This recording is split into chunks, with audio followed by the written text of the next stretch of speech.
देखिए, हम अब जानने वाले हैं कि पौधों में उत्सर्जन कैसे होता है।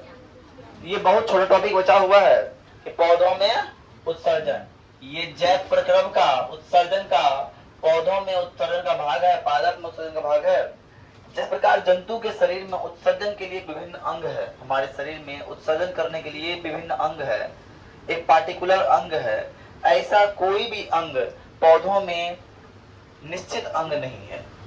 पौधे किसी भी भाग से उत्सर्जन कर लेते हैं, अपने तना से उत्सर्जन कर लेते हैं, अपने पत्तियों से उत्सर्जन कर लेते हैं, है ना, अपने जड़ से उत्सर्जन कर लेते हैं, किसी भी भाग से उत्सर्जन कर लेते हैं, उसके लिए कोई डिफाइंड पार्ट नहीं है। ऐसे हमारा उत्सर्जन का भाग अलग है, मूत्र मार्ग है, ऐसा है हम नाक द्वारा मूत्र करते हैं ना, ऐसा नहीं है। तो उसे पौधा में ऐसा कुछ भी खास नहीं है। तो ये है, जंतुओं की तुलना में पौधों में उत्सर्जन के लिए विशिष्ट अंग नहीं पाए जाते और प्रकाश संश्लेषण में निष्कासित ऑक्सीजन गैस विसरण क्रिया द्वारा पत्तियों के रंध्रों एवं उनके भागों में उपस्थित वात रंध्रों द्वारा उत्सर्जित होते हैं। उसका उत्सर्जित पदार्थ क्या है? देखो, हमारे लिए ऑक्सीजन गलत चीज नहीं है, तो ये पौधा के लिए गलत हो जाता है। पौधा के अंदर उत्सर्जित क्या करते हैं? जो चीज गलत है हमारे अंदर विकार उसे निकालते हैं शरीर से। पौधों के लिए ऑक्सीजन क्या है? विकार के समान है, उसको निकाल देता है।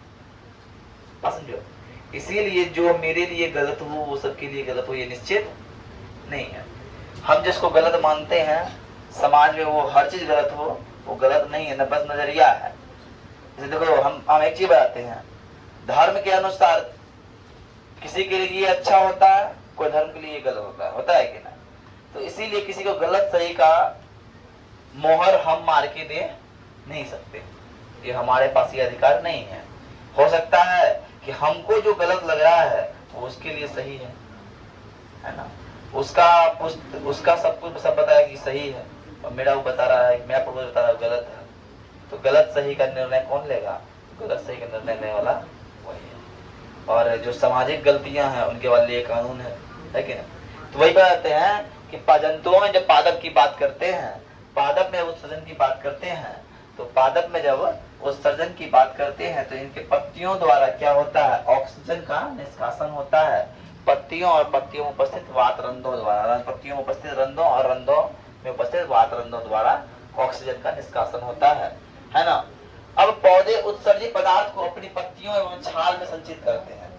पौधे क्या करते हैं? पत्तियों में और छाल में उत्सर्जित संचित कर लेते हैं, और विभिन्न उपापचय क्रियाओं के दौरान टैनिन, रेजिन, गोंद आदि, तुमने देखा होगा आम के पेड़ से लस्सा लस्सा कुछ निकलता है, देखा कभी?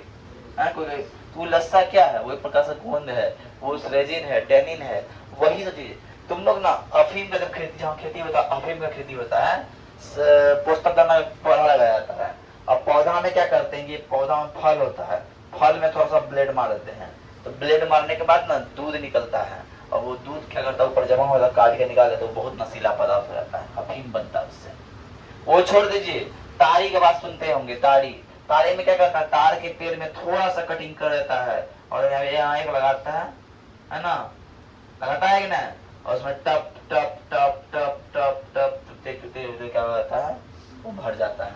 वो भी क्या है? प्रकार का उसका उत्सर्जित पदार्थ है। वो क्या है? उत्सर्जित पदार्थ है जो निकाला जाता है ना। टैनिन कहाँ पाया जाता है? तो टैनिन भैया वृक्ष के छाल में पाया जाता है, लेकिन रेजिन और गोंद पुराने जाइलम में रहता है। कहाँ रहता है? पुराने जाइलम में। और कुछ पौधे उत्सर्जित पदार्थ के लिए गाढ़े दुधिया तरल पदार्थ के रूप में निकालते हैं, जिसे क्या बोलते हैं? लेटेक्स बोलते हैं। क्या बोलते हैं? लेटेक्स बोलते हैं। पुराने, है ना, उत्सर्जित गाढ़े दुधिया रंग का जो पदार्थ निकलता है पौधों से, उसको लेटेक्स बोलते हैं। और एक विशेष बात यह है कि जो जलीय पौधा होता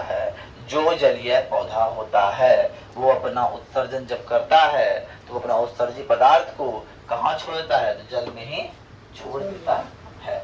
तो आज मेरा हो गया ये जैव प्रक्रम का परिवहन, जैव प्रक्रम का उत्सर्जन खत्म हो चुका है, और उत्सर्जन के बाद हम लोग चलेंगे अब पुनः मैथमेटिक्स की ओर। तो आज के लिए बायोलॉजी में इतना ही, है ना। धन्यवाद।